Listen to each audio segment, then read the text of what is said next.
on this episode of the WildFed podcast. These are teenage bugs that are going to come out and take over the landscape. 17-year insects. The idea that they can be this long-lived is hard to get my head around, but even more so, the idea that they're counting. Why is it happening? How many are there going to be?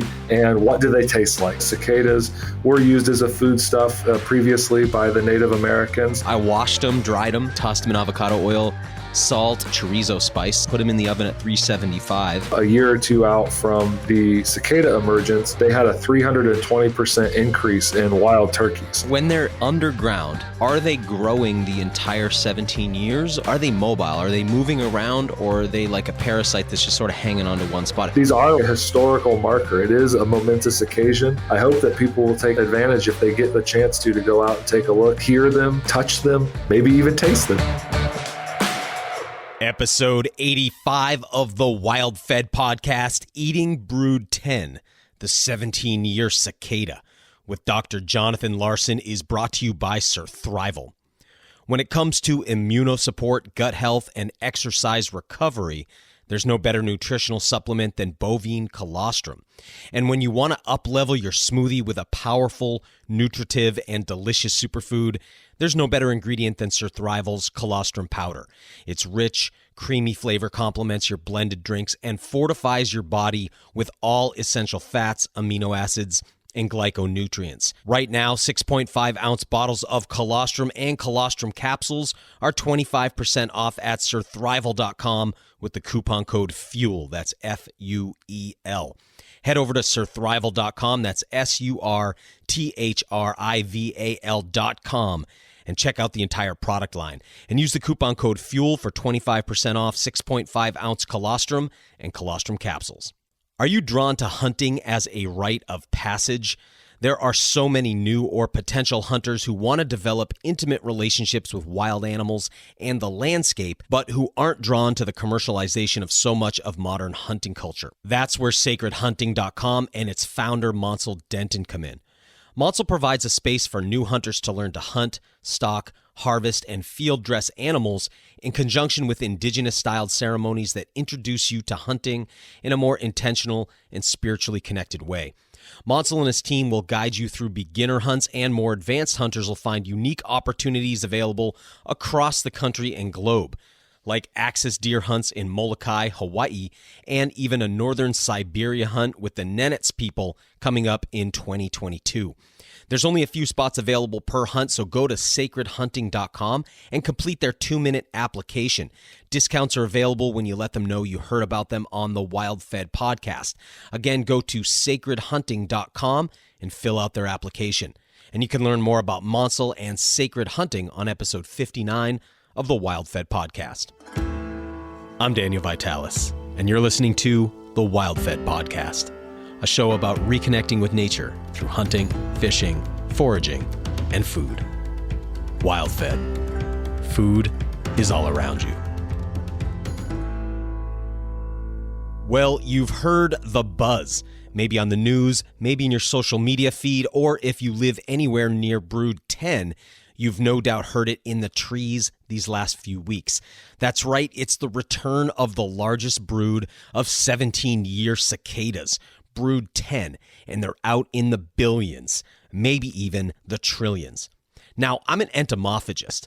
That's someone who eats bugs, not an entomologist. That's someone who studies them. So after a tasty meal of 17-year-old insects, I enlisted the help of Dr. Jonathan Larson, an entomologist at the University of Kentucky, to bring me, and by extension you, up to speed on the incredible, bizarre, and uniquely American phenomenon of the periodical cicada emergence.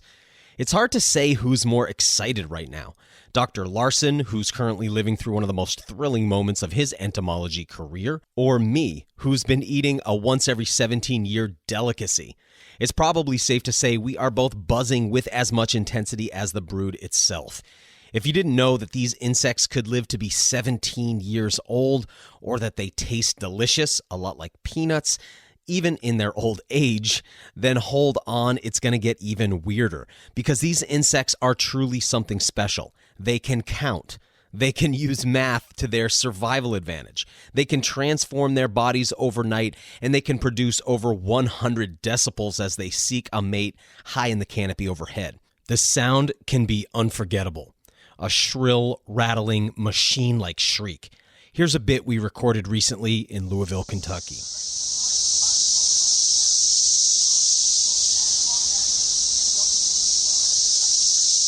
These are not your run-of-the-mill insects. And the best part is, it's all happening right now. So if you thought being WildFed was about venison cutlets, fish fillets, and ripe wild berries, get ready for something a little outside the ordinary. We're about to meet at the intersection of insect science and adventure gastronomy. It won't last long, and they won't be back, not these ones anyway, for nearly 2 decades. So get ready to meet Brood 10. Dr. Jonathan Larson, welcome to the show. Thank you very much for having me. I'm very excited to be here. Man, I'm so glad to have you. It's a very exciting time in the world of entomology, isn't it? It is. This is when we get really amped up. We get interviewed by lots of people. It's the most famous time ever for being an entomologist is when the cicadas come out. Let's start off. I really am excited to talk about Brood 10, but before we get into it, tell us a little bit about who you are, what you do, and for people who aren't familiar, what entomology is. So I am an extension entomologist for the University of Kentucky.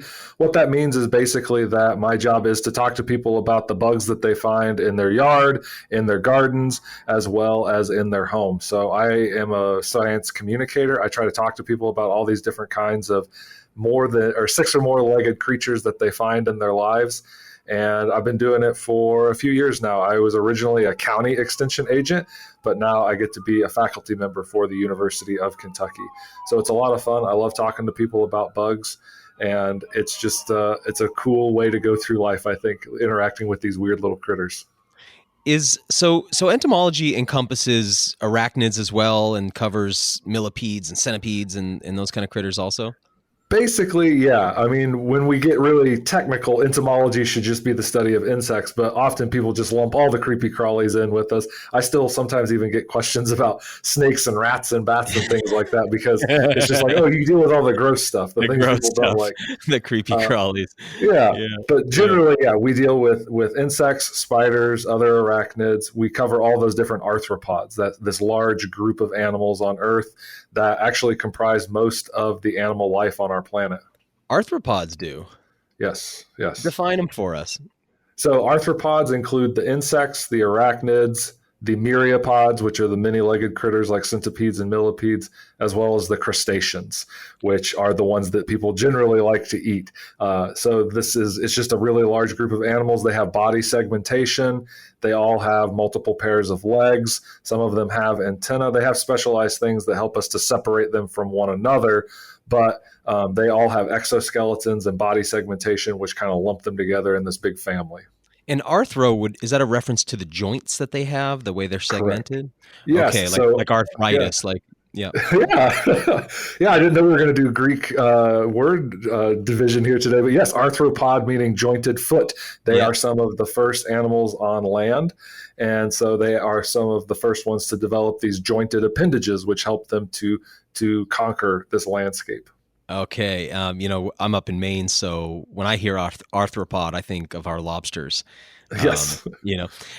But also I just want to mention and give a plug to your podcast. I mean, what a clever title, the Arthropod podcast. Very clever. So what do people hear on that show? I actually wasn't aware of it. So I was just, I found you, of course, looking up, who can I talk to about these cicadas and came across your work. And I was just scrolling through episodes today, but tell us a little bit about what kind of stuff you'd find on the Arthropod.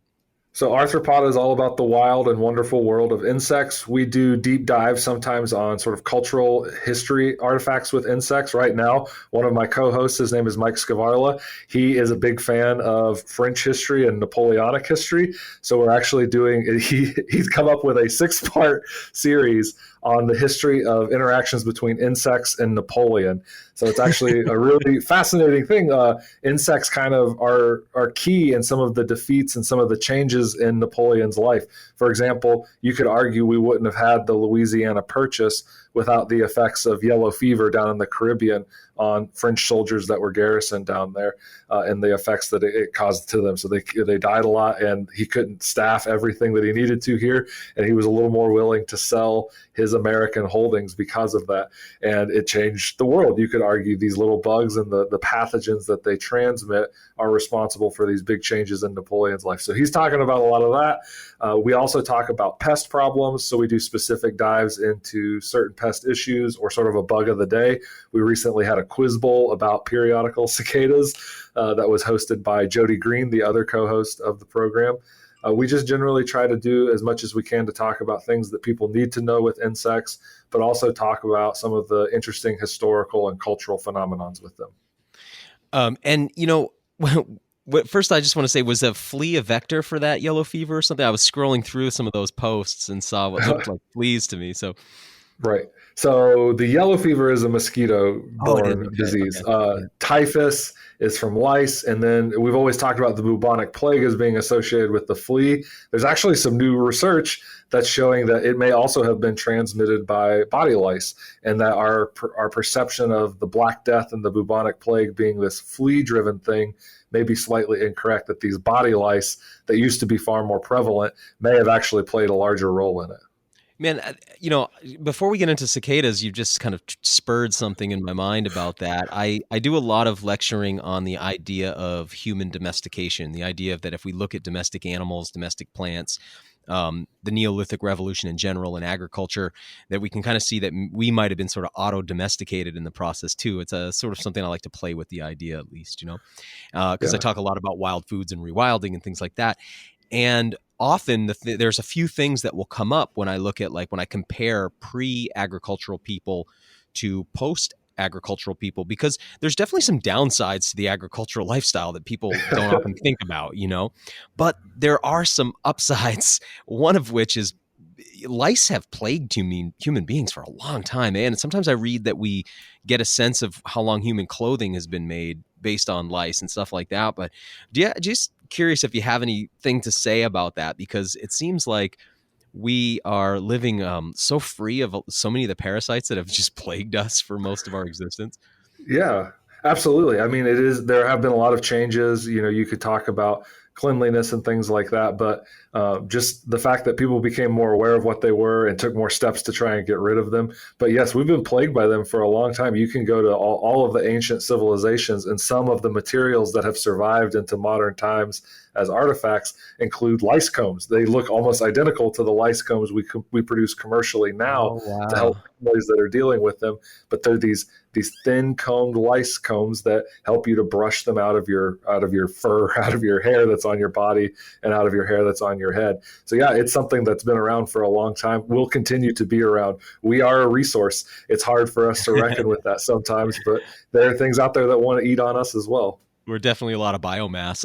It's true. You know, being up here, I know they're arachnids, but we deal with tremendous amount of dog and black-legged ticks up here. And actually, you know what? I was just down where you are. I was down in Louisville or Lexington. I found my first. I'd never had a Lone Star tick on me, and I was so excited. Congratulations! Like, yeah, I was like, oh my god, I gotta get a picture. It's amazing.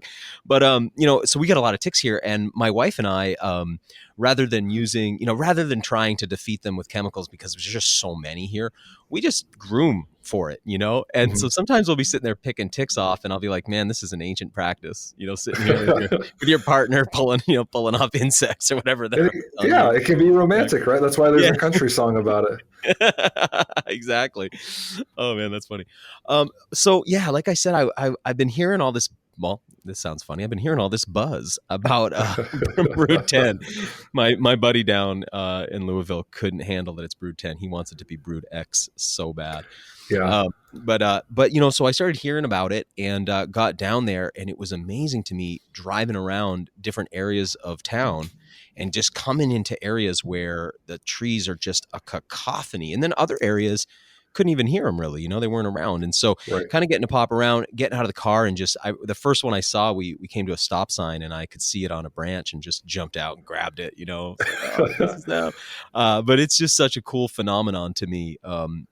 You know, so I also want to share my very first I have this memory when I was a kid. My neighbor had an insect collection, and I remember him going upstairs and coming down with a little orange pill bottle and showing, I mean, I was probably like 7 years old, little pill bottle. And he rolls out this 17-year cicada. And that's when I first heard about him, but this is the first time this year that I've actually seen him myself. So I want to kind of Cool. start with like, what is this phenomenon? Who are these insects? Like, and how did you first become interested in them?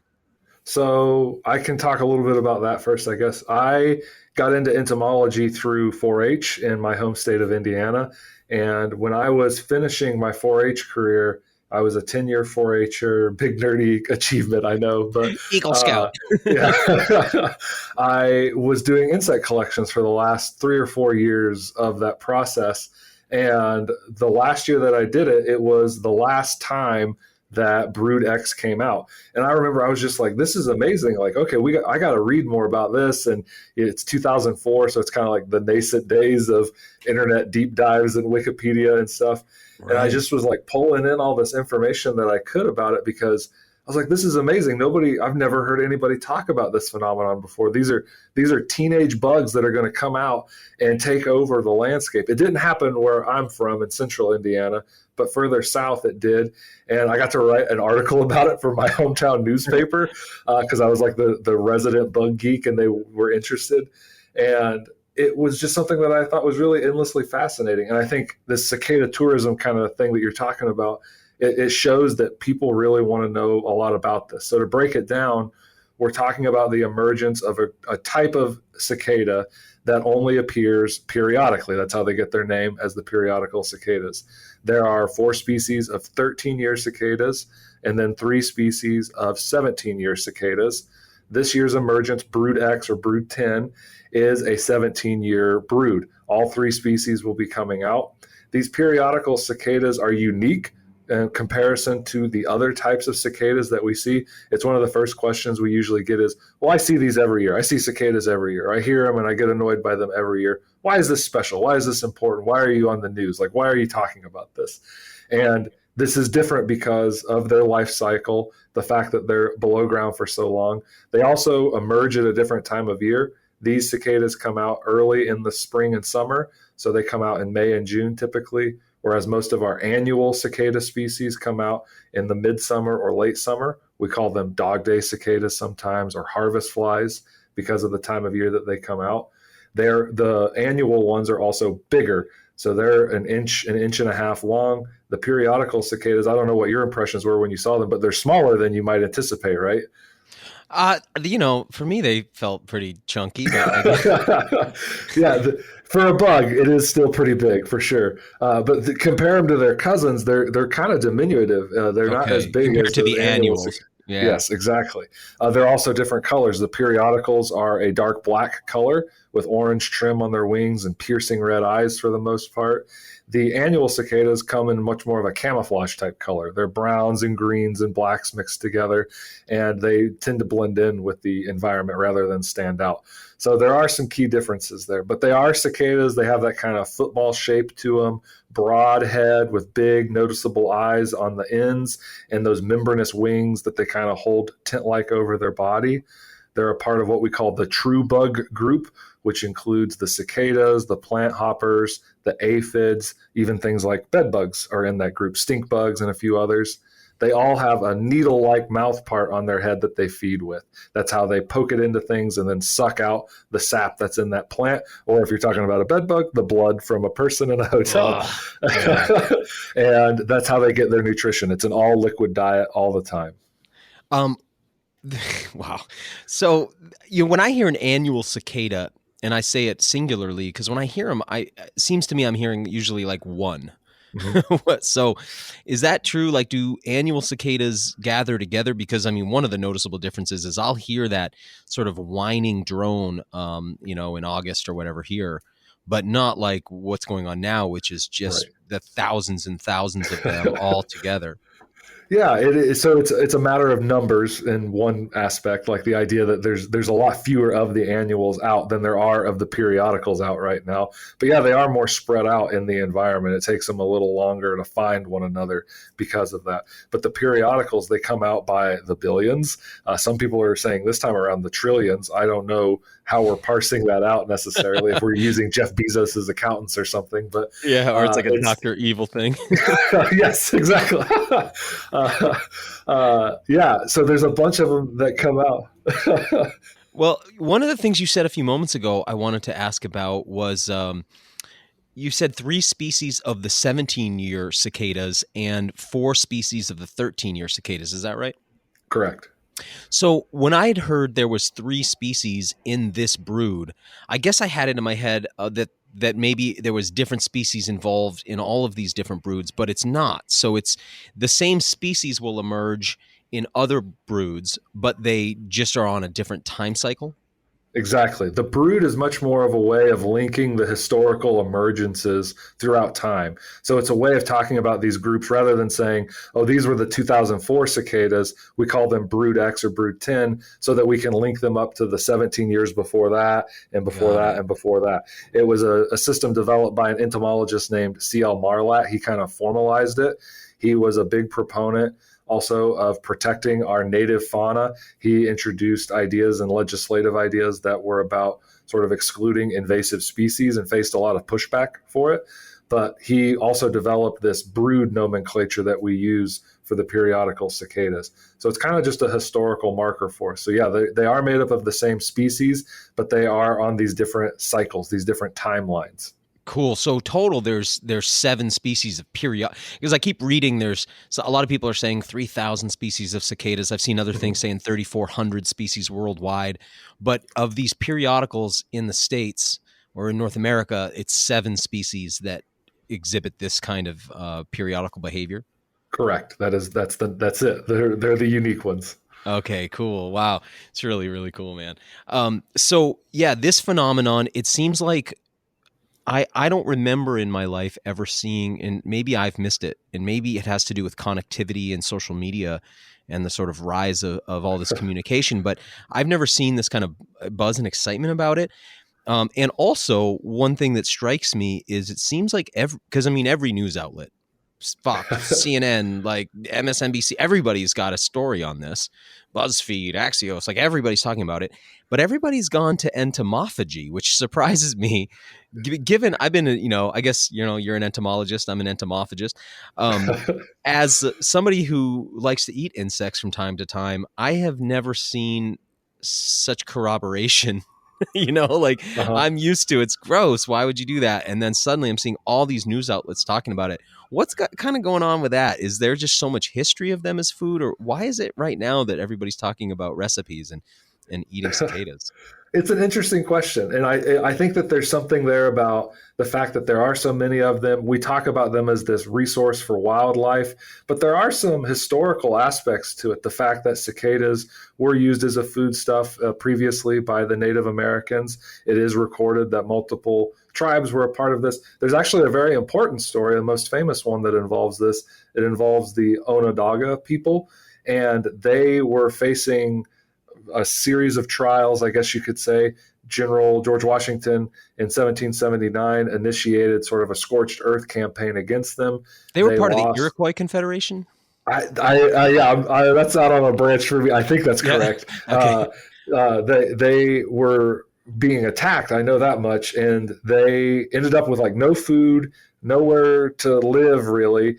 But then the cicadas emerged, and they have this rich tradition of talking about this and actually consuming them.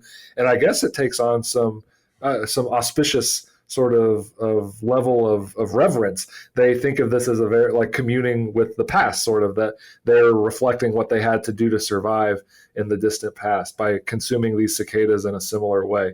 I read multiple news stories about that recently because I too was interested in the fact that everybody is talking about this. Everybody wants to know what. I've done many interviews now, and everybody asks me, why is it happening? How many are there going to be? And what do they taste like? That's one of the top 3 questions it seems like that people want to know. So I think it's connecting with this history, the fact that there's so many of them, And then entomologists do talk about it frequently. We talk about, oh, this is something you could do. These are considered food by many people. So I'm not sure what it is exactly that's got people so revved up about it, but it's out there in the atmosphere for sure. Have you ever tried them? I have not had cicadas before. I have eaten bugs. I am a weird bug person, so I think you have to. But Yeah. I've never had the opportunity to. I've always wanted to because I hear these conflicting reports about the flavor profile. One gentleman, I read his account online, and he described them as sort of a piney shrimp flavor, which I think is the first time those words have been joined together. I read another one that was about they taste more like walnuts. They have sort of this nutty quality to them. I would love to know what they are. I think that a lot of people cook them in stuff. That's generally how people can stomach the idea of eating an insect. It's teriyaki mealworms or what have you. But I would just want to pike one on a kebab and cook it over an open flame and see how it tasted. I would knock the legs and the wings off, I think. Nothing getting stuck in my throat, but yeah. I'll give you my quick recipe and rundown because I went out with some friends and, we gathered them together in like a mason jar with I think we had a piece of cheesecloth on the top, and we gathered a bunch and I brought them back. I put them in the freezer to create a torpor, so that they'd kind of slow down, stop moving. I washed them, dried them, and then tossed them in, we used avocado oil. We tossed them in avocado oil, salt, and we had a thing of chorizo spice, so we used some of that. And then I laid them out one by one on a baking sheet, put them in the oven at 375. And after about, I don't know, maybe 6, 7, 8, 10 minutes, it came out, they all, I made sure the biggest ones were cooked through because I don't like insect juice. And then we just ate them plain straight up like that, like popcorn. And my buddies were pulling the wings, which are my favorite part. I think the wings, I really like eating dragonflies because those big long wings, their wings are just like nori sheet or something like that. Like really like a fun tempura, kind of crunchy, crispy thing. But my flavor profile notes would be, I would say peanut. I was getting strong peanut, and all of us felt like that. Now, I have not got to try them after they freshly molt because it seems like that's a real choice time. And I was reading muscle mass diminishes as they've been in their breeding process, but we found them to be delicious. And I'll be down there soon, so if you're open to it, I'll get you out and I'll cook some for you. Absolutely, yeah. Maybe we can find some of the newly molted ones. They're still white and kind of more obvious in the landscape. I guess it's like veal or something. That would be the cicada version of veal, the newly molted ones. Yeah, but kind of ethical. So I want to ask one more question about Brood 10, and then go into a bit about the life cycle. But my first question is, I'm getting the impression that, obviously this is a difficult phenomenon in insect to study due to the long life cycle. And I have the impression that there's a lot of people who are excited about Brood 10 for research purposes. Am I reading into that wrong? Or is there like things people are really hoping to learn this time around? We'll get right back to the show in a moment, but first, Bloom Wildcraft is a line of wildcrafted herbal teas made with organically grown and wild harvested ingredients. Bloom Wildcraft's aim is to introduce others to valuable, healthy herbs and to inspire you to get outdoors and forage the local plants around you. Bloom Wildcraft was started in 2018 by Madeline Walters as a way to share her creations with local folks in her area. Many of their tea blends began as family recipes that they'd use daily, and Madeline decided to share them with others so they could enjoy the delicious and nutritious benefits that wild herbs have to offer. Some of their most popular teas include hot chaga, which is a play on traditional hot chocolate with the addition of wild chaga powder. Another popular tea of theirs is called Drift, which is a blend of herbs that promote relaxation and a restful night's sleep. You can find these and more online at bloomwildcraft.com, where the coupon code WildFed gets you 10% off your order. And you can always stay up to date on what's happening in the foraging world by following at Bloom Wildcraft on Instagram. Now, back to the show. So the last time it was out was 2004. And, that's just right before the advent of social media and a lot of our ability to document things better. So now we have Cicada Safari, this app that people can download this year and send in their reports.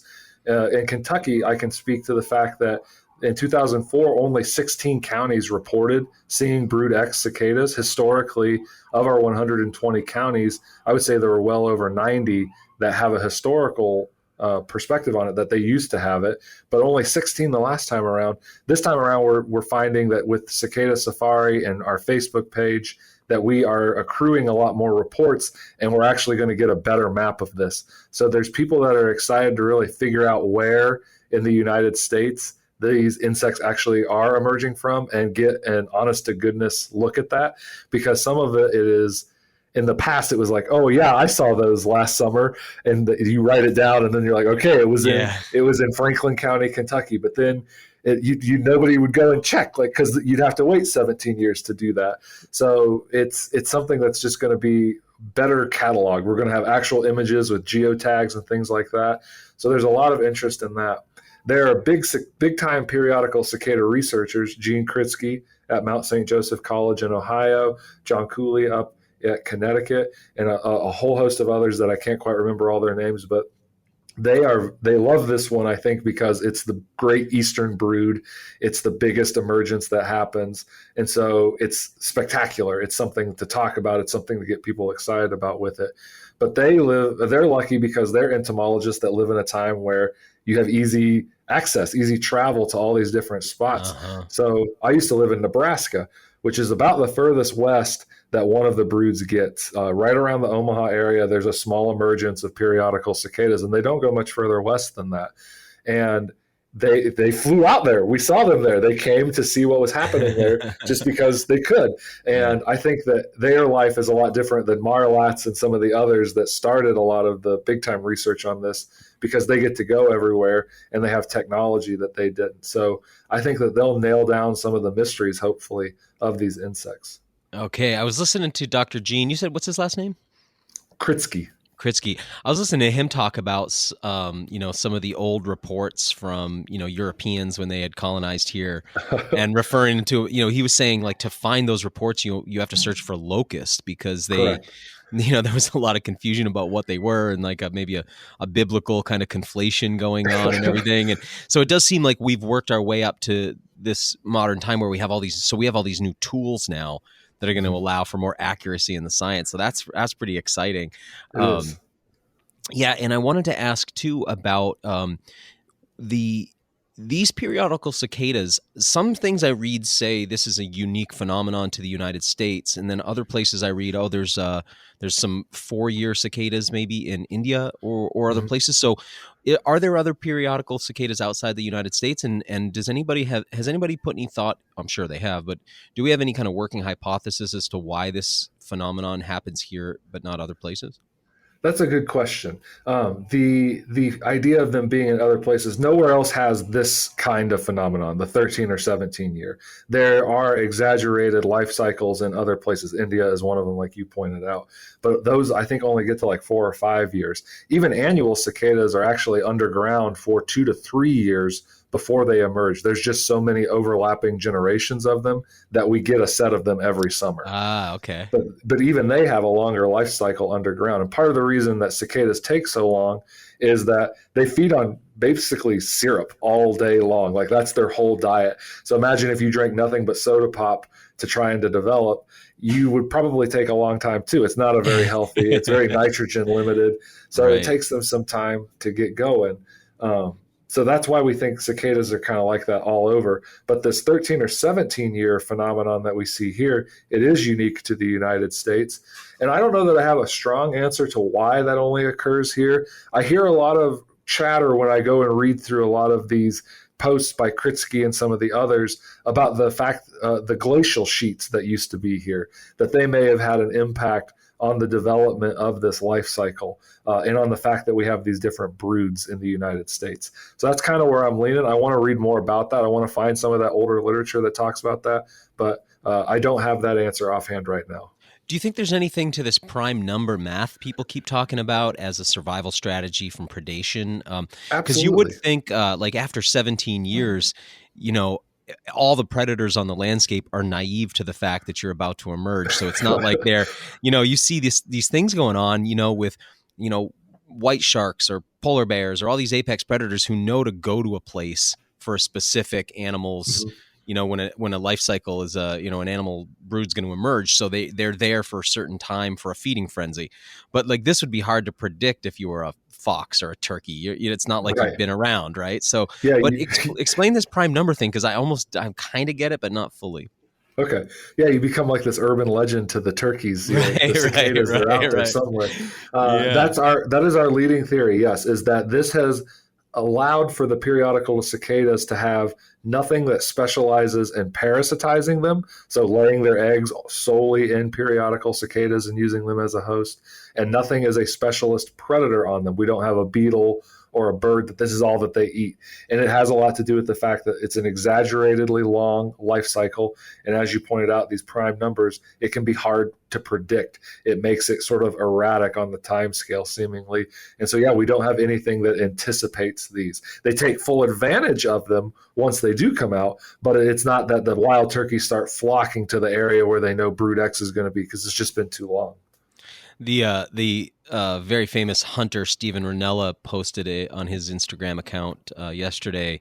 The crop of a turkey opened up, and just all that was in it was brood 10 cicadas, So Delicious. I can imagine, like you said, it must be a feeding frenzy for everybody, but then when it's over, they go back to normal. It's not like they can specialize on this. Let's talk about their life cycle. Okay. Walk us through sort of front to back how this thing works. And Okay. if you don't mind, I might jump in with a couple of my questions as you go. Absolutely. So what's happening right now is that they have emerged as adults. The males will take to the trees. They will initiate calling. And what they do first is they sort of make a noise that will attract other males to the tree. They tend to do this kind of along the edges of forest and along the edges of habitats, because it helps them to project their noise a little bit better. So they're out there on these tree branches. Once they get together, they sort of are like, okay, now we're a band. Now we're going to chorus. It's just like a big boy band, basically. And they start singing really loudly in this chorus. That's when they can get up over 100 decibels in some cases. And it will attract the females to the tree. Now, question about this. So they're up there doing that, but are all three species fairly intermixed? Because one way that I know that people are identifying them is that the three species all have unique calls, right? Correct. So are we hearing all three of those calls just sort of on top of each other, and are females having to sort out, like, find the right species? Because they look, to my eye, very similar. They do look very similar. So we have Septendecula, Septemdecim, and Cassini, or Cassini. And what's the genus? Because it's a very cool name. It's magic cicada. Really? That's the genus, huh? You don't get to say magic in science very often. I know, it's weird. Yeah. I looked at it a bunch of times. I'm like, maybe I'm mispronouncing this, but no, sometimes entomologists, when we name things, we're very literal about it. They're kind of magic. Let's call them that. So yeah, those three species, they do have slight differences. Septendecula and Septemdecim and Cassini, they sound differently in the trees as well. So there's some striping on the underside, orange stripes that appear, orange stripes near the eyes on certain species. But the noise is really what kind of separates them out, the fact that they make these different calls. And like you said, the females are trying to listen in and trying to listen for that and differentiate between who they're hearing so that they mate with the proper species. So once the males have started chorusing, they are going to attract the females. They make a courtship song. There's a lot of interesting questions about what happens then, about why females will select particular mates. Have you ever heard of a lek, like a mating lek that we see with mammals and birds? There was a question. Yeah, I actually have heard a little bit about that. Yep. Okay, yeah, same here. Like, I'm a bug person, so I don't know a ton about it, but I hear about it with sage grouse for some reason. Okay, yeah, that's okay. So there's some people who refer to what the cicadas do as a lek, but it's apparently not a true lek, because the female isn't actually presenting a lot of choosiness. There's just a bunch of noise, and then if the male is courted the female and she acquiesces, they mate, and then after that she doesn't mate again. So there's reports from the past about things about, like, females being quote unquote coy, is what some of the older scientists called it, and not mating. And there's some thought that maybe it was just they weren't ready to mate, or they had already mated, and so it's not really a choosiness. It's just that they've already done it. They've already mated, so they don't need to do it again. And the males are the ones that are being more competitive than the females. I'm sure you've seen the video clip. I just was watching it the other day of David Attenborough. They did a piece on periodical cicadas. I'm not sure from what year, but anyway, there's a scene where he's got a male on a branch, and he's showing that if he snaps his fingers, it sort of replicates the female's acquiescent sound or whatever. So he's got this one walking over to his hand, and then he snaps the other way, and it turns 180, goes to the other hand, and then he snaps up high, it jumps onto his face, and you see his eagerness to get down, even if it's just you snapping your fingers. So yeah, I haven't seen that, but I've read about the fact that you can actually play the noise, which a female, they don't sing. They don't make the same level of noise that the males do. They flick their wings in response to courtship, which acquiesces to mating. If you can record that and play it, you can actually get a male to try and mate with a cicada shell or just other inanimate objects. They're very keyed into that noise. Okay. So it doesn't surprise me that Attenborough was able to do that. Yeah.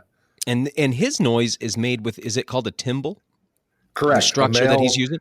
Yeah, the male cicada on the side of his body has this timbal membrane, and there's a bunch of muscles behind it, and he can flex those muscles and click his timbal very quickly and flex it very quickly, and it creates this clicking noise in his body. His abdomen is actually mostly hollow, and so it kind of reverberates around in there before he releases the noise, and we have these different noises that can come out. So there's the call, the chorus, the courtship noise, and a distress noise that the males will make. And that's what he makes because when I'm holding one and he doesn't like it, he kind of yells at you. And yes, so it sounds like they're grinding, right? They're really grumpy with you when you do that. Yeah. Okay, so if I was holding a specimen, can I use that timbal then to identify a male versus a female? Is that visible to the naked eye? It isn't visible to the naked eye. It's sort of silvery on the side. You can also flip them over. The females will have a noticeable opening at the abdominal end that's used for mating and reproduction. That you'll also see their ovipositor that's kind of folded up back there. Oh, okay. All right. So I've kind of jumped in on you, but you were they're up on the branches in the trees, and she selects a mate or acquiesces to him, and then what happens? So they will perform the mating. After that, the male usually will perish not long after because they've expended all their energy. The female will then go and lay her eggs in the branches and twigs of trees. She uses her ovipositor, which is just their egg-laying device. It's shaped sort of like a sword, and it's sharp at the tip, and she will slice into these branches and twigs and lay about 24 eggs in each slit that she creates. She's got a few hundred eggs to lay. So they're making lots of these as they go along, and they'll visit different trees and do that as well. So they're so she's not using her mouth parts to make that incision into the branches. She's using that, you called it an ovipositor, like a depositor of eggs kind of? Exactly. Yeah. Okay. Yep. So ovipositors and insects, they're on a lot of the females. Grasshoppers and crickets have them so that they can insert their eggs into the soil. We can see ovipositors on bees. They're the things that usually sting us. They've been modified to be able to deliver venom as well. So when I see on the back of a hopper that's something that looks like a thorn, that's what I'm seeing. Exactly. I've always wondered what that is. Okay. Yeah, if it's long, or if you look at a katydid, it looks like it has this long sort of saber that comes off the back. Yeah, those are ovipositors. Okay, cool. And then that's a modified structure that is used for stinging. In bees. In the bees and the wasps, yeah. No way. Okay. Yeah, they get tricky, right? Because, I've seen, I don't know the species, maybe you do, but I've seen a type of wasp that has one that must be 4 inches long. And I've observed it in a beech tree, like pumping that thing into a beech tree, going like, what is happening here? So that must have been a very long ovipositor. Yeah, those are ichneumon wasps, and they usually lay their eggs on things that are wood-boring beetle larvae that are inside of that tree. And so they can actually drill through the tree with that ovipositor, in their case, and then thread it down through the wood and find the larva and then sting it and lay their eggs. Yeah, it's pretty fascinating. Cool. Man, it's like 4 times their weight. It's a very buggy world. Yeah, wow. Okay, so she's doing that, and then what happens? After she's laid her eggs, she won't last much longer either. She'll perish. The eggs, the amount of egg-laying activity that's happened, it can induce what we call flagging in the branches, where they kind of snap in the wind and they hang there, and we'll notice all these brown patches of leaves and little twigs and branches hanging in the trees. Sometimes they drop all the way down, And then several weeks later, the eggs will hatch, and then the nymphs will crawl into the soil. If they're stuck in the tree, they'll How crawl their big are way. they at that point? Very tiny. It's hard to notice them. Like we're talking aphid size or a little bigger than that at this point. They're not very noticeable. They're small and little white things that are going to burrow into the soil. And then once they get down there, they're looking for the tree's root zone, and they're going to live there for the next 13 or 17 years, depending on the species. So one thing I've been wondering, well, two things. One is like, how deep down are they going? And then also, are they growing the entire 17 years, or do they sort of hover at a certain size and then have a growth spurt toward the end? Nope. Yeah, so they are developing the entire time. They're going through multiple instars. They develop through these 4 instars before they will try to emerge and come instar? up top. Instar is just the way that we talk. It's like a grade, almost like a life stage of an insect's growth. Okay, so we talk about first are they molting instar. to do that, or they keep one exoskeleton the whole time? Nope, they have to molt to do it. That's an excellent question. Okay. Yeah, they So they're have to molting actually molt. underground multiple times. They construct a little chamber that they're kind of hiding out in, so they have some space. I would say that they're 8 inches or deeper in the soil, anywhere that the roots are. Really, that's what they want. Is they want to tap into that root system, and usually they're far enough down that we're not worried about the frost line or anything like that getting to them. And the fact that we have to measure the soil temperature 8 inches deep in the spring to know when they're going to emerge tells me that they're that distance below ground and further probably. So that's what they're doing down there. They are developing actively the whole time. They're feeding, and then they are actually kind of logging the number of times that their food supply ebbs and flows. They're able to log that transition and know when their food has kind of gone away and come back during the winter and summer months. And after they count that up 13 or 17 times, they know it's time to pull themselves up closer to the surface. Sometimes they'll be under rocks or logs. They construct this sort of earthen cell. They bring the mud with them as they come up. Sometimes it looks more like a chimney, and they're just kind of protecting themselves and waiting to make sure that it is time to go. Then they're going to climb up fence posts, trees, mailboxes, anything that stands still too long. They're going to climb up that object and try and get as high as they can. This is usually occurring at night, and then they're going to perform their final molt, pull themselves out of their nymphal exoskeleton, and become an adult. Okay, I got a couple questions here. So when they're underground and they're feeding on the xylem of trees, are they mobile? Are they moving around, or are they like a parasite that's just sort of hanging onto one spot? It sounds like they're pretty active. They can move around. Yeah, they will construct a cell. There will be tunnels that you can find down there. But I think once they get kind of tapped into the tree, they'll stay in that spot for at least the feeding season that they're in. Maybe they'll have to move or try and find something that's less crowded. But they aren't stationary. A lot of people think of this as like a hibernation. They're not hibernating down there. They're alive. They're moving. They're developing. They're feeding. And they're just kind of biding their time underneath the ground for 13 or 17 years. 17-year insects, it just blows my mind. It's like I think of insects as such short-lived or at least seasonal, but the idea that they can be this long-lived is hard to get my head around, but even more so, the idea that they're counting. So up here, I tap maple trees and birch trees in the spring to make syrup. And so it's a kind of a similar thing, right? I'm tapped into that xylem. Spring comes and the flow really increases and I get all this sap, and then it sort of dies back. So they're like watching that, and somehow, I mean, I would have a hard time keeping track unless I took notes, right? So I'm picturing like Castaway style. I got a rock where I'm scratching, 4 lines and then a diagonal through it to keep track. So obviously they don't have like a neocortex. What is going on?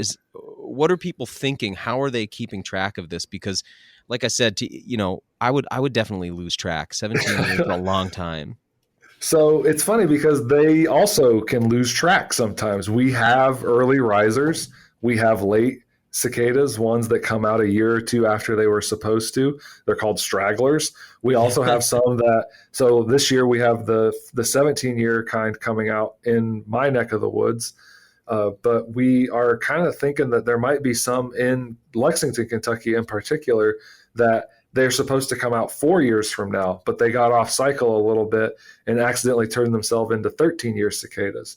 Oh, There's wow. some genetic markers for that. I think I'm just learning more about that myself, and that's some heavy duty research being done at UConn and other places. But they do get off the beat sometimes. We can even have them where they'll accidentally become almost 21-year cicadas because they missed that 17-year mark. Oh, wow. So yeah, I don't know how they keep count. I don't know how their brains would do that because insect brains are very underdeveloped. They're called Do they have a ganglia. brain? Okay, so it's Yeah, like just small nervous system structure or something? yeah. Insects have a brain in the front, and then they have multiple ganglia behind them. So they have usually Okay. 3 in the thorax that control the legs. Then they have multiple ones in the abdomen that can control mating. They're all very specialized. They don't have just one general brain like Okay. we do. Because if something happens to one of them, oh, I can't move that pair of legs anymore, but I can still mate. I can still move around with the other ones. There's even been scientists that have like taken the heads off of roaches and sealed the stump, for lack of a better term, and the incision, I should say. That's more scientific. And then the cockroach lived for another 2 weeks till it starved to death, basically, because it couldn't eat anymore. Wow. So yeah, those So brains are. it's like a plexus of nerve structures or something, these ganglia? Like, what are they made Yeah, of? the original, the first one is bigger than the rest, but yeah, it's their version of the central nervous system. It's just more Cool. spread out. Cool, man. And then when I see them, in that stage where you said they emerge from the ground, and it's so neat to see all the holes in the ground, Mhm. where you're finding all of those discarded exoskeletons, and these how almost as wide as your pinky, huh? Like definitely Right. wider than a number 2 pencil. A lot of these holes, Yeah. and you sort of see them all over the ground. And what I've seen only in photographs and video of them coming up, they're kind of that creamy, maggoty white color. And they have what looks like atrophied wing structures, like you can see where the wings will be, but it's not a wing, right? So Right. I'm curious about that. Are the adult wings forming inside that structure? What is that structure for? Because it looks like a remnant wing, or like how you Mhm. see like that bone that was a leg in snakes sometimes, that's that Ah, little okay. atrophy thing. So I'm wondering, like, is that a place to form wings? That's correct. It's called a wing bud. We see Oh, that on cool. the insects Okay. that are going to develop wings from their nymphal stage. So cicadas display what we call incomplete metamorphosis or gradual metamorphosis. They go through these nymphal changes. They look vaguely similar throughout their life. They're just getting bigger and eventually will develop their wings. This is different than what we see with things like beetles and butterflies, where we have complete metamorphosis, where the immature stage, the larval stage, looks radically different compared to the Yeah. adult stage, even feeds differently. So, yes, they have these wing buds. When they first come out of the ground, you'll see them. They're these little nubs kind of on the back end of the thorax.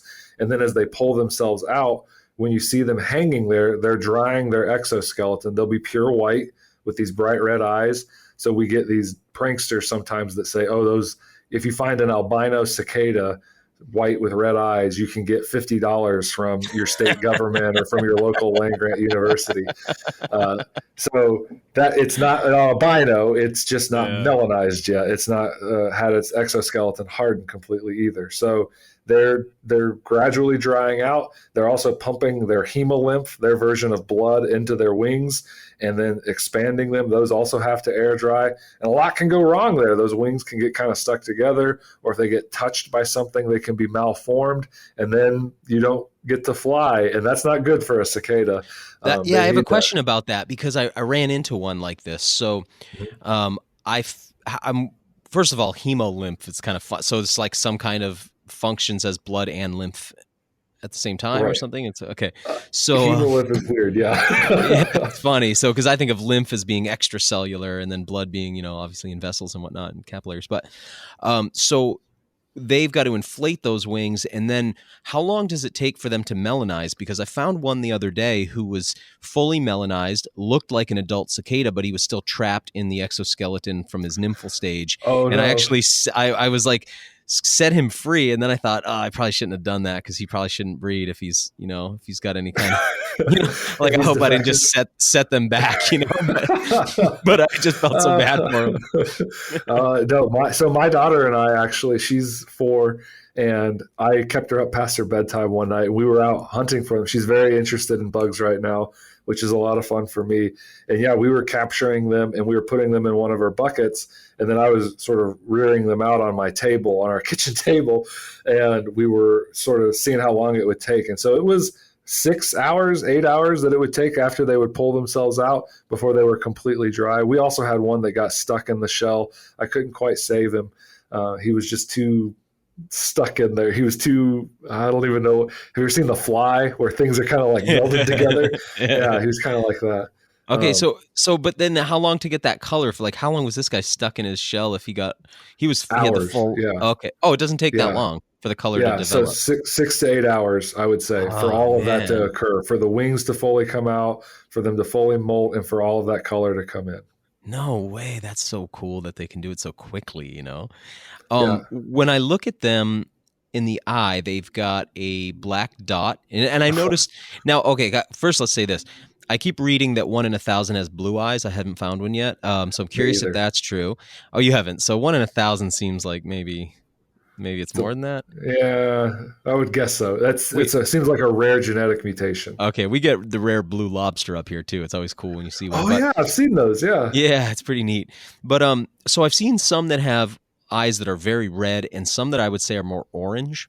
I noticed when I was looking through my photographs especially, but they all have like a black dot in each eye. Now, are those like a pupil? Because I notice when I'm behind them, they'll almost look cross-eyed, like as if they're looking at me. But I'm wondering, is that a focal point or what is that dot in their eye? That's actually called a pseudo pupil, and that is a phenomenon of our vision rather than theirs. So when you look at an insect's eye, it is made up of multiple lenses. Okay. So an insect has those compound eyes. Almost all of them have these versions. Right, and so there's lots of these lenses. Yeah, exactly like a fly. So if you've ever stared down a mantis as well, you may have noticed this pupil that follows you around. Yeah, of course I have, yeah. Yeah. So it's a phenomenon where we're looking down their lens and all of the light's getting absorbed. And so it turns black to our vision rather than staying red. And that's why it follows you as you move. Okay. So it's got like a Mona Lisa effect. As I move my head, it appears to keep looking at me. All right. Because I would be like, oh, he's looking cross-eyed the way he's looking at me. But it's not. He's looking in every direction simultaneously. Yes. Then they must have a huge wide field of view because their eyeballs are right out on the side, huh? Yeah, so that's because of their flight capabilities. These insects are fast flyers. They also have very reduced antenna. When you were looking at it closely, you may have seen little wispy hairs on its face that look like this like pencil mustache. Those are their antenna. They're very tiny, and we see these on fast flying insects like them and dragonflies because they want to reduce drag. But they do have a large field of vision as well. It's not great vision. Insects, when they are seeing the world, we have this sort of Hollywood version of it where it's a kaleidoscope. It's the same image thousands of times over.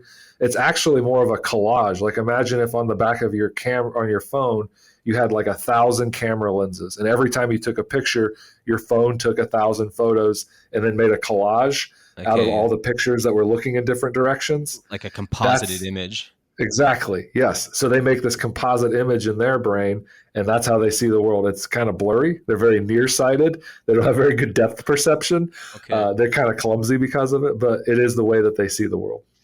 And one of the things I was wondering when we were collecting them, since that day, I've been wondering if we were eating cicadas that had already mated because they were so docile that I thought, like, does this animal have a will to survive? I mean, I just walk up and pick them up and they didn't seem too keen on trying to get away. So I'm wondering, is this just because there's so many that they have like that kind of mating strategy, like strength in numbers, or is one that hasn't mated yet more agile and less likely to be captured? Because very simple to gather these things up.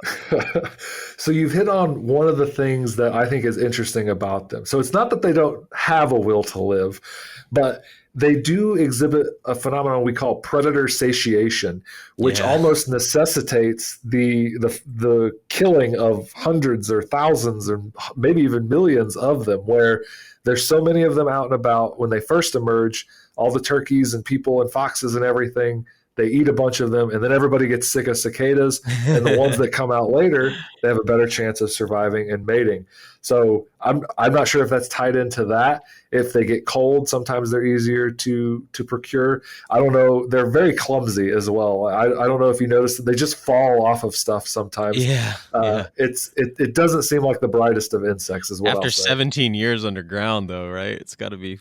Yeah, you got to know? be a little atrophied, I guess. I don't know. Oh man, that's really funny. Once they're up there on the surface, I would imagine I can see it two ways. One part of me would think, well, it's every 17 years, so this incredible insect and high protein biomass must be significant in that year. But then I can see it's like, man, it's so infrequent. What do we know about the impacts on the landscape? One thing I read in Kentucky Afield, which I think is the journal that hunters get, there was a little article on it, and it was saying that 2 years out, I think it was 2 or 3 years out after a cicada hatch, the tom turkey harvest is they have elevated numbers. In other words, there's like more success in the turkey population. So you see that a couple years later in the harvest from hunters. What else do we know about the impact of all this biomass? Because it's so novel. All of a sudden, there's just all this food everywhere for all the critters. Right. You can almost equate it to a massed year of acorns. When we get all of those acorns coming off the oak trees, we see an uptick in the populations of squirrels and rodents and things like that. And there are similar phenomenons with this. We have documentation of the effects on birds, including crows and blue jays and lots of others. Wild turkeys are something that people are very keen on. Obviously, they like to hunt them, so they want to know if these are going to help them. The statistic that I saw was from West Virginia, and they talked about a year or two out from the cicada emergence. The year after, I think it was, they had a 320% increase in wild turkeys. So that in the counties in which the emergence occurred. Wow. Can you say that number again? How much? 320%. You know, I'm a turkey hunter, but also a lover of turkeys too, and have got to do some work in the field with some of the biologists, sort of looking at, the nesting behavior and brooding and stuff like that. And what I've come to learn is that turkeys are kind of under threat by just about anything that can eat them, right? So they, and their eggs too, right? So they are. And a 3-year-old turkey is like an old turkey, right? They don't live a long time as a result because everything's kind of after them. So a 300+% boost, I mean, that's really significant to an animal that, is getting kind of eaten all the time. Right? Yeah, it is crazy to think about that. I think people have this perception that turkeys are like on par with deer in terms of their proliferation, and that doesn't seem to bear out with the data. Yeah, it seems like they're suffering a lot more in comparison to the other famous game animals. So I'm hopeful that this absolutely boosts their numbers and gives them a quick protein boost and leads to more turkeys. I think I went turkey hunting once with my dad. My wild turkey affiliation has more to do with bourbon, so I guess it's just stripes of a different color. By the way, I gotta say, when people talk about Maine, it's always like, oh, lobsters or it's blueberries or whatever. So I thought, my first trip to Kentucky, obviously bourbon, but I was shocked at just how integrated it is to the culture there. It's like, absolutely, you get off the plane and it's like bourbon signs everywhere, bourbon distilleries everywhere, and everything is like, when you get off the plane in Maine, it's not like lobsters, eat lobsters. You don't see that everywhere, but it is funny how, just how big a part of the, at least down in Louisville area. So. Yeah, our Lexington Airport, right when you there's two main tarmacs, or two gates, I guess, big areas, concourses, and one of them has a dedicated bourbon store. So right before you get on the plane, you can pick up a full-size bottle of liquor before you get on. Well, yeah, I'll be back down here pretty soon, so enjoy a few more flights. But so I guess kind of in closing, man, and thank you for answering all these questions, because I have this kind of brain. Once I get on something, I'm just burning up about it. So I've been like, who am I going to talk to about all this? But for people who are interested in more, where will you send them? And tell us about the app. And is that something that's like some citizen science type stuff that people can be involved in or so? And also, I guess actually, before we go there, sorry, tell us where Brood 10 is happening so that people listening know if this is something that's in their area or like kind of close to them that they might be able to find. I've been using the map on the Uh-huh. Wikipedia page for periodical cicadas. There's a nice color coded map for all the different broods and when they're expected. But where will people find this phenomenon? So this is the Great Eastern Brood. So it is in the eastern United States. The lines are kind of like on the border of New York and Pennsylvania, going down south towards Georgia, bounces back up through Tennessee and Kentucky, and gets into Indiana and Ohio. So it's spread across, if I remember correctly, 25 different states in that kind of geographic region. The hot spots I would say that I've heard about the most are Ohio, so southern Ohio around the Cincinnati area. I've heard Maryland is seeing quite a few of them this go around, and then I've heard southern Indiana actually has seen quite an emergence. Kentucky, if you wanted to see them here, Louisville is the best hotspot to go to. But there's lots of maps online, as you alluded to, that show you where we have the estimation for these to come out. I keep thinking how fun. Now I'm looking at like when's the next brood, and I'm start thinking like, man, in my lifetime, can I eat from all of these, 15 total hatches, right? But they're not numbered sequentially. Is there a reason Right. that they have these off numberings? There are. So when Marlatt originally envisioned this, I don't know if it was like a cutesy thing or what, but he said there were going to be 17-year cicada broods and 13-year cicada broods. This was his theory, was that these would all be discovered. So they were still sort of like sorting things out. Some of them never materialized. Some of the ones that were previously discovered have since gone extinct due to habitat changes and things of that nature. No kidding. So yeah, we don't have a sequential list. We go through 1 through, I want to say 14. Yep. And then after that, it jumps up to 19, I think. 19, and then 19, 20. 19, I'm looking at it right now, 22 and 23, right? So right, and then 20, yeah. Okay, so some were actually lost to extinction. Yes. No kidding. Yep. Are these, I said before, we're like, let's wrap it up, and now I've got a bunch more questions. But we're when you look at, like, let's say you look at brood 10 and then you jump over, I don't know, to brood 4 or something, and you've got these are the same 3 species, but do they have genetic, uniqueness to each? Could you tell at a genomic level that you're dealing with one brood or another, or are they so overlapped that that's not really noticeable? So my understanding is that you can. My understanding is that there are genetic markers that sort of separate these things out at the brood level that say, okay, this is a member of brood 4 versus brood 10, which is why I think you could go in and say, okay, so in Kentucky, we have this sort of boundary waters style meeting of brood 14 and brood 10. Let's figure out and make sure that there aren't some brood 14ers that are coming out early with the brood 10ers that are coming out right now. I think that you could go through and you could sequence them and discover that. That's my understanding based on my reading of the literature right now. And then, so I will get to the wrap up here in a sec, but one more question. If people are looking for them, what is kind of habitat? Like they're in Louisville, but like where what I noticed, you said earlier, edges of forest because they can project sound better. And it also seemed to me, is it like lowlands near water at all? Or is that just sort of something I was correlating? Okay, great. No, yeah, we absolutely associate them with river and stream and creek corridors.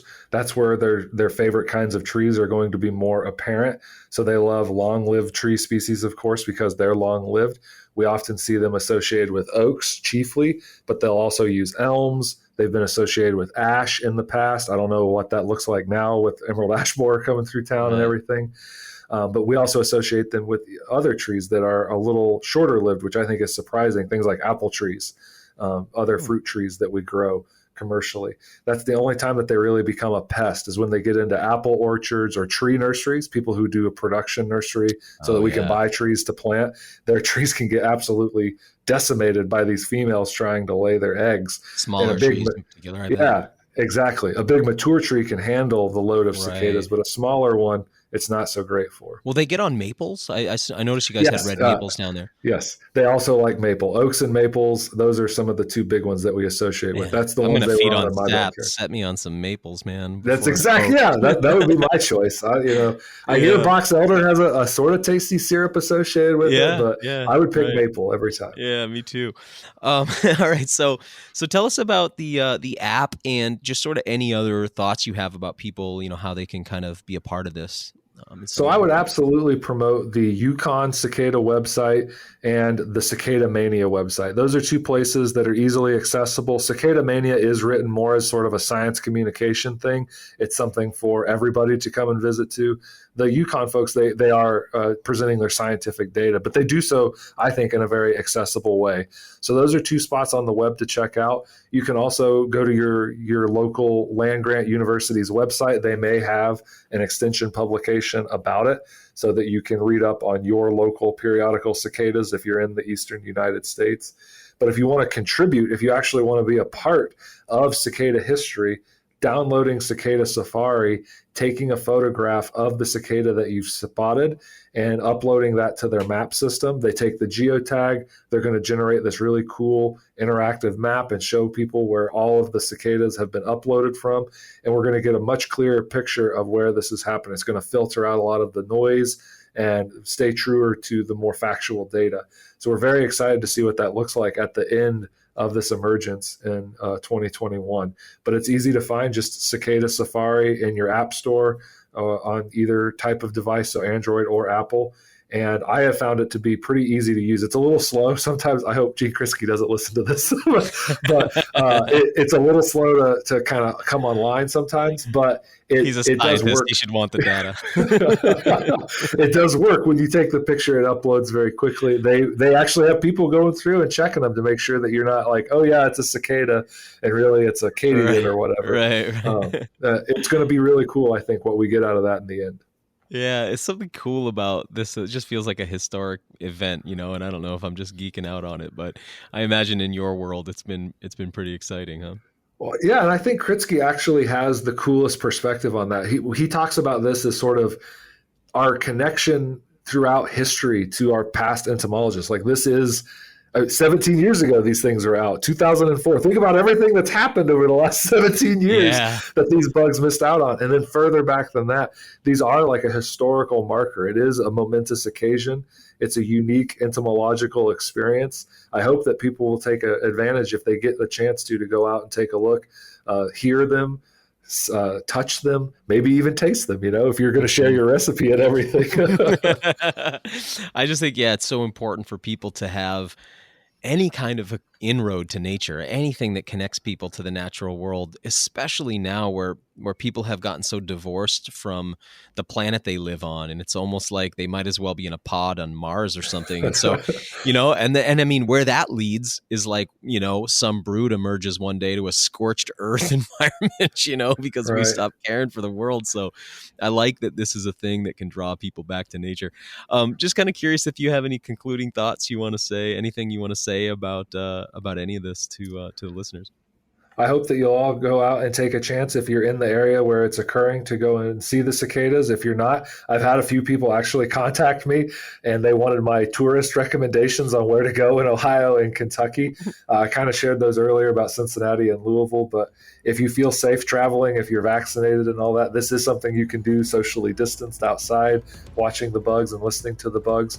I just hope everybody will take advantage of it, and you're not going to see it again for another 17 years, this particular brood. So take advantage of it while it's here. Thanks for listening to the WildFed podcast. You can help us grow the show by subscribing and leaving us a rating and review.